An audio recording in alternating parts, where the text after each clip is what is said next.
Hi friends, welcome back to my channel. Today మేము Vanasthalipuram park దగ్గరికి వెళ్ళామండి. దుర్గాదేవి నవరాత్రులు కాబట్టి సో అక్కడ దుర్గామాతను కూడా పెడతారు. సో మేము చూడడానికి వెళ్ళామని, అలాగే మా ఇషకి పార్క్ కూడా ఎంజాయ్ చేయడానికి పార్క్ వెళ్ళామండి. సో లెట్స్ గో, చూద్దాం రండి. ముందుగా మా ఛానల్లో సబ్స్క్రైబ్ చేసుకోండి. కొత్తగా చూసేవాళ్ళు ఈషస్ స్టార్ దుర్గామాతను చూడడానికి లోపలికి ఎంట్రీ అవుతున్నామండి. ఇక్కడ డెకరేషన్స్ కూడా చాలా బాగా లైటింగ్స్ వేసారండి. ఇప్పుడు మేము కొంచెం చీకటి అయ్యేదాకా ఆడుకొని ఇప్పుడు లైటింగ్ కోసం కొంచెం లేట్గా వచ్చామండి. సో దుర్గామాత దగ్గర మా పాప, మా ఈష పాప ఫోటో దిగుతుందండి. సో దుర్గామాత మాత్రం అమ్మవారు చాలా బ్రైట్నెస్, చాలా అందంగా ఉందండి. దుర్గామాతకి 9 రోజులు 9 రకాల పూజలు జరుగుతాయి కదండి, 9 అవతారాలు. సో లేడీస్కి దాండి ఆటలు, కోలాటాలు, బతుకమ్మ ఆటలు ఇవన్నీ చాలా ఫేమస్ కదా. ఇక్కడికి వచ్చి చాలామంది ఎంజాయ్ చేస్తారండి.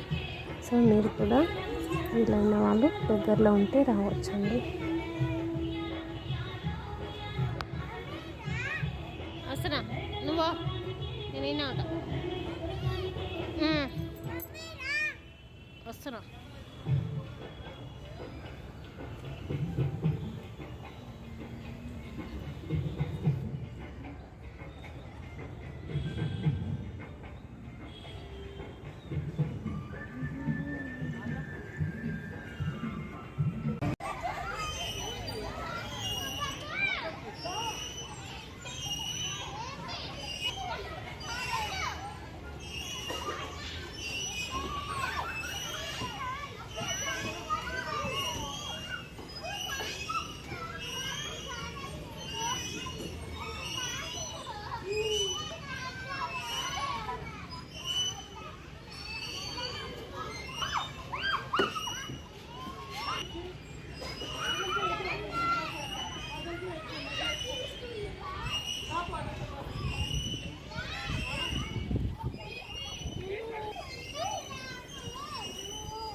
For watching. మీకు ఎంత వీడియో నచ్చినట్లయితే please like, share, subscribe, Eesha's star and comment.